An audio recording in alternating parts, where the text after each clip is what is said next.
Ich bin Laura und ich bin seit einem Jahr alkoholfrei und das feiere ich heute.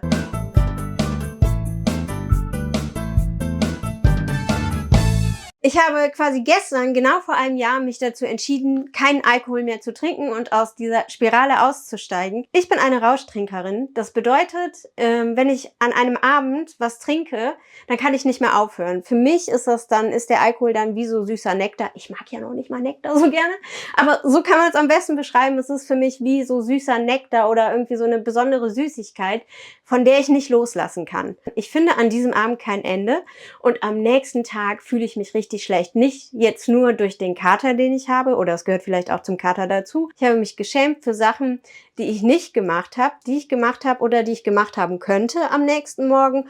Und ich hatte ein sehr, sehr starkes, schlechtes Gewissen und ich hatte immer das Bedürfnis, mich bei allen zu entschuldigen. Der Morgen danach war für mich eigentlich der wesentlichste Grund, warum ich mich dazu entschieden habe, komplett mit dem Alkoholtrinken aufzuhören, weil der für mein Wohlbefinden, für mein seelisches Wohlbefinden so einschneidend war und ich mich damit richtig fertig gemacht habe, dass ich über 1 bis 2 Wochen gebraucht habe, damit klarzukommen. Ich habe nicht täglich Alkohol konsumiert. Ich habe immer in 1, 2, 3, 4, 5 Wochen Abständen quasi Alkohol getrunken. Es gab auch immer kurze Phasen, wie jetzt um Weihnachten rum oder um Karneval rum, wo ich kontinuierlich jeden Tag Alkohol getrunken habe, aber dann eher in kleinen Dosen, würde ich jetzt sagen. Das ging schon. Aber auch da an den Abenden war es für mich sehr schwer, dann zu sagen, okay, jetzt stopp. Mir wurde immer von außen an mich herangetragen, dass ich den Umgang damit lernen muss, mit Alkohol. Und dass ich einfach nur lernen muss, das in diesen Zeiten zu kontrollieren. Und ich habe es nicht geschafft. Ich habe das vielleicht dann mal 1, 2 Abende durchgezogen, dass ich dann auch dran gedacht habe, Wasser zu trinken und so zwischendurch. Aber ich habe es nicht geschafft, das für mich zu kontrollieren. Ich habe mich 10 Jahre lang aufgeklärt und ich habe nicht gehandelt. Ich wusste für mich in mir drin, dass der Tag kommen wird, an dem ich mich dazu entscheiden möchte, keinen Alkohol zu trinken, aber ich habe sehr lange gebraucht, um diese Entscheidung zu treffen. Besonders, weil ich gedacht habe, ich werde damit sozial unkompatibel, sage ich jetzt mal, wenn ich nicht mehr trinke und mein Umfeld trinkt, wenn es ums Anstoßen geht und sonst was und so weiter und so fort. Und das war für mich wirklich ein ausschlaggebender Punkt zu sagen, nee, dann doch nicht, weil sonst enttäusche ich quasi mein Umfeld. Es war für mich aber auch lange Zeit einfach nur eine Ausrede, die ich mir so zurechtgelegt habe. Und ich bin nicht zur Rauschtrinkerin geworden, ich war direkt eine. Also es war direkt bei meinem ersten Mal, als ich so richtig Alkohol konsumiert habe, dass ich das null kontrollieren konnte und dass ich da immer mehr haben wollte und immer mehr und dass es am Ende gar nichts mehr ging. Dieses erste Erlebnis war für mich so einschneidend, dass ich 2 Jahre lang keinen Alkohol mehr getrunken habe. Ab 16 hat sich das bei mir quasi so eingeschlichen, dass das für mich Normalität wurde. Also jetzt nicht täglich Alkohol, sondern dass ich überhaupt Alkohol konsumiert habe, weil das also gesellschaftlich in dem Kontext, in dem ich aufgewachsen bin, gehörte das einfach dazu. Das wurde nicht in Frage gestellt und ich habe es dann auch nicht in Frage gestellt, obwohl ich da schon für mich ganz klar wusste, dass ich das eigentlich nicht machen möchte. Also, weil ich einfach gemerkt habe, ich kann damit nicht umgehen. Ich habe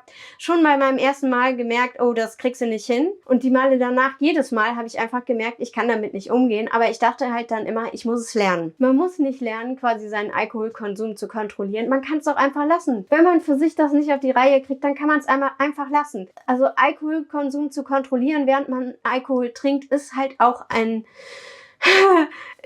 schwer, eigentlich fast unmöglich. Also so aus meiner Erfahrung heraus, das geht vielleicht 1, 2 Mal gut, aber es normalisiert sich wieder, dass man es halt nicht mehr kontrollieren kann. Man muss dieses Prozedere nicht immer wieder durchmachen im Kreislauf. Man kann auch einfach sagen, stopp und aufhören damit und sagen, okay, ich habe es für mich versucht und es geht nicht.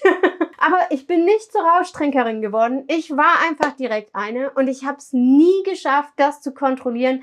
Meine Konsumart war immer gleich und ich habe es zwar eingedämpft, aber am nächsten Tag war mein Kater genauso, ob ich es jetzt für mich relativ kontrolliert bekommen habe oder nicht. Der Tag danach war immer Horror, besonders was meine Emotionen angeht, aber auch natürlich durch diese Vergiftungserscheinungen, die man dann hat. Also gerade mit Anfang 20 habe ich richtig viel Alkohol getrunken und das war bei mir auch so die kritischste Phase, weil ich da das hat sich einfach so normalisiert. Für mich war auch dann irgendwann immer wieder so eine Phase, wo ich dann gesagt habe: „Okay, jetzt hörst du mal 3 Monate auf.“ Aber gerade mit Anfang 20 habe ich sehr viel getrunken, weil es auch in meiner Generation so war, dass Alkohol trinken auch ein Zeitvertreib war. Man hat sich teilweise nur zum Alkoholtrinken getroffen und, ja, das war eigentlich, also, wenn ich heute drüber nachdenke, denke ich: „Warum war das ein Zeitvertreib?“ Aber gemeinsam zu trinken war durchaus 'ne Beschäftigung, der man nachgegangen ist, besonders in meinen Anfang Zwanzigern. Und das war für mich so die heftigste Zeit,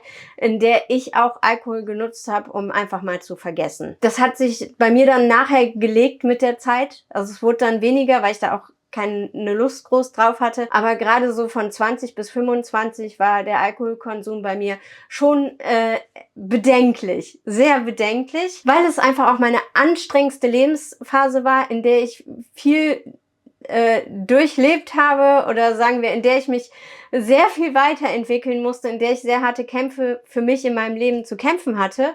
Und ab Mitte 20 ging es bei mir los, dass ich dann gedacht habe, nee, ich will das nicht mehr. Also ab Mitte 20 habe ich mich angefangen, immer wieder ein Stück weit vom Alkohol wegzuentwickeln und quasi bis letztes Jahr, dass ich dann auch immer längere Phasen hatte, in denen ich gar nichts getrunken habe. Und ich wusste aber immer, wenn ich dann 3 Monate oder 6 Monate nichts getrunken habe, dass dann wieder der Tag X kommt, an dem ich meinen Konsum kontrollieren werde und es schaffen werde, mit Alkohol umzugehen, so ungefähr. Das habe ich mir dann immer vorgenommen und manchmal war es für mich auch sehr bedrückend, weil ich wusste, dass ich wieder anfange, Alkohol zu trinken, weil ich in mir drin wusste, dass ich das mit der Kontrolle nicht hinbekomme. An dem letzten Abend, an dem ich Alkohol getrunken habe, habe ich bei mir die Haustür aufgeschlossen und ich bin in die Wohnung rein und ich wusste mit dem Öffnen der Haustür, dass ich nie wieder Alkohol trinken werde, weil das auch wieder so ein Abend war. Ich hatte gerade eine Phase hinter mir, in der ich versucht habe, mal wieder Alkohol zu kontrollieren. Ich habe mir gesagt von wegen, nee, du trinkst jetzt nur noch alle 2 Wochen und ich habe mich aber immer auf diesen Tag irgendwie gefreut oder den mir herbeigesehnt, dass dann quasi wieder ein Alkoholkonsumtag war, sage ich jetzt mal. Und ich habe das mir damals dann richtig geplant, dass ich dann mindestens 2 Wochen Pause habe dazwischen. Ich hatte kurz davor eine Phase, in der ich 3 Monate keinen Alkohol getrunken hatte und dachte, so, jetzt startest du es ganz kontrolliert, du machst das jetzt nur noch 2 Wochen. Alle 2 Wochen. Und ich habe mich irgendwie immer nach diesen Tagen gesehnt, an dem ich dann wieder Alkohol trinken konnte. Und bei dem letzten Abend, an dem es soweit war, dass ich quasi wieder Alkohol getrunken habe, da bin ich mit meinem Liebsten quasi essen gegangen und wir wollten gar nicht um die Häuser ziehen, aber irgendwie sind wir dann um die Häuser gezogen. Und das war auch wieder so ein Abend, in dem ich quasi andere, also meinem Liebsten dazu genötigt habe, mehr zu trinken, damit es nicht so auffällt, dass ich so viel trinke, weil ich kenne ja keinen Stopp, wenn ich Alkohol trinke. Also ich will dann einfach, mein Glas ist leer, ich will das nächste Glas. Dann ist es wieder leer, ich will wieder das nächste Glas. Also es muss immer so gefüllt werden. Und mein Umfeld trinkt da schon ein bisschen langsamer, wenn. Und ich habe dann halt immer so vorangetrieben, dass einfach mein Glas gefüllt war im Endeffekt. Und ich habe schon währenddessen gemerkt, dass ich einfach wieder in diese Nötigung anderer reinkomme. Natürlich kann der andere auch Nein sagen, auch wenn er unter Alkoholeinfluss ist, aber natürlich hat der andere auch ein Bilde. Aber ich habe einfach gemerkt, dass ich wieder in dieses Unkontrollierbare verfallen bin, quasi so, dass es einfach nicht möglich war für mich, das zu kontrollieren. Und ich habe die Haustür aufgemacht und ich wusste, das war's. Ich wusste in dem Moment einfach auch so, weil ich nicht mehr klar sehen konnte. Ich habe alle meine Körperfunktionen gefühlt, ich habe meinen Kopf gefühlt und ich wusste in dem Moment, als die Haustür aufging, ich war quasi auf dem Weg zur Toilette, weil mir total schlecht war.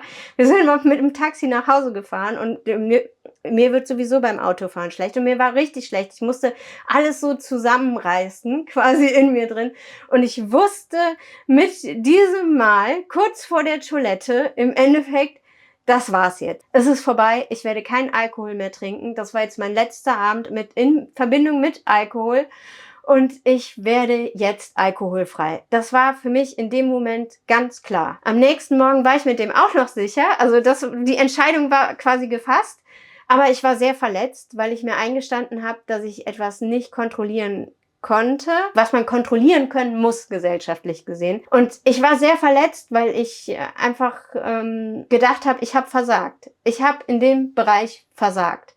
Und das hat sich bei mir relativ lange hingezogen. Ich habe mir dann massenweise Sober-Podcast angehört, habe irgendwie versucht, so mich von innen wieder aufzubauen und diese Verletztheit zu überwinden. Aber ich habe das einen Monat oder 1,5 Monate habe ich es nicht hinbekommen. Und dann habe ich die ersten 30 Tage ohne Alkohol von Nathalie Stüben gemacht. Das ist so ein Programm, was sie entwickelt hat. Und das war für mich ein absoluter Gamechanger. Ab dem Zeitpunkt, ab dem ich das Programm angefangen habe, habe ich es eigentlich genossen, dass ich keinen Alkohol mehr trinke. Und ich habe für mich Frieden gefunden. Also für mich war dieses Programm total wichtig, dass ich wieder emotional in meine Mitte komme und dass ich mich nicht alleine fühle. Also das war so ganz schlimm am Anfang, weil ich mich total alleine gefühlt habe, weil ich einfach gedacht habe, ich bin ein Versager, ich krieg's nicht hin. Ich muss das hinkriegen, aber ich krieg's nicht hin mit dem Alkohol trinken. Und dass ich mir das auch eingestanden habe, dass ich das nicht hinkriege. Das war für mich ein ganz großer Punkt. Aber mit diesen, ich glaube, die ersten 30 Tage ohne Alkohol von Nathalie Stüben, mit dem Programm wurde es bei mir immer besser und immer besser und immer besser. Ich kann das nur empfehlen, dass man sich auf den Weg macht und sich etwas sucht, was einen seelisch unterstützt, was einen emotional unterstützt und was einen raushilft, dass man für sich das richtige Werkzeug findet, um wieder zu heilen. Weil für mich war das eine riesengroße Sache zu sagen, nein, ich schaffe das nicht. Also ich kriege das nicht kontrolliert. Das war für mich ein riesengroßer Schritt. Und ich hätte selber nicht erwartet, dass mich das so verletzt in dem Moment. Und dann war für mich dieses Programm, ja, irgendwie so Heilung. Es hat mich einfach wieder so zusammengeflickt. Es hat mir einen klaren Blick geschenkt. Was mir richtig viel über das letzte Jahr geholfen hat, ist Aufklärung. Ich habe mich so richtig aufgeklärt in Bezug auf Alkohol und das unterstützt mich heute noch. Ich höre mir immer noch diese Podcasts an und es ist für mich jetzt auch ganz klar, dass ich keinen Alkohol mehr trinken werde. Aber trotzdem ist es einfach schön zu merken, man ist nicht alleine und tut einem gut, wenn man weiß, was Alkohol alles anrichtet, um nicht mehr in diese Richtung zu gehen. Mir bringt Aufklärung richtig viel und besonders das Wissen, dass ich nicht alleine bin, dass es da draußen so viele gibt, denen es genauso geht und dass ich nicht versagt habe, sondern dass ich etwas gewonnen habe. Ich habe Klarheit gewonnen. Ich habe nicht mehr den Morgen danach, der mich für Wochen lang emotional aus der Bahn geschmissen hat oder für Tage, aber auch manchmal für Wochen. Und das ist für mich ein absoluter Gamechanger gewesen, dass ich einfach nicht mehr den Morgen danach habe. Weil der war bei mir Horror. Und falls du jetzt überlegst, ob du aufhören sollst oder nicht aufhören sollst, ich kann dir nur sagen, für mich, war es eine der besten Entscheidungen. Es war wirklich eine sehr schwere Entscheidung, aber sie hat mich auch sehr erleichtert. Die Entscheidung zu treffen ist ein Kampf, aber wenn man sie getroffen hat, dann wird es eigentlich nur noch besser. Ich habe jetzt 12 Monate hinter mir und ich freue mich schon auf die nächsten 12 Monate. Einfach, ich bin neugierig, wie ich damit umgehe und wie weit ich davon weg dann komme. Auch so vom Denken, manchmal habe ich ja noch diese Gedanken von wegen, ach, jetzt ein Gläschen Sekt oder komm, lass mal einen Kölsch trinken gehen. Einfach, weil es gerade in die Stimmung passt oder weil gerade irgendein Lied läuft, was ich immer gehört habe, früher in Verbindung mit Alkohol, wenn ich Party machen gegangen bin oder sonst was. Das habe ich definitiv noch. Aber es ist dann eher so, dass es mich überrascht. Es ist nicht so, dass ich dann denke, okay, das muss ich jetzt umsetzen, sondern ich denke dann, oh, okay, aber nö. Ja, das habe ich. Aber es hat mich total erleichtert, dass ich mich dazu entschieden habe und es hat mich richtig befreit. Ich habe diese Morgende danach nicht mehr und ich bin auch noch nicht ganz durch mit dem Thema, weil ich einfach noch Erlebnisse aus meiner Alkoholzeit verarbeiten muss. Aber ich bin auf dem richtigen Weg. Es macht einen frei. Vielen Dank fürs Zuschauen und bis zum nächsten Video.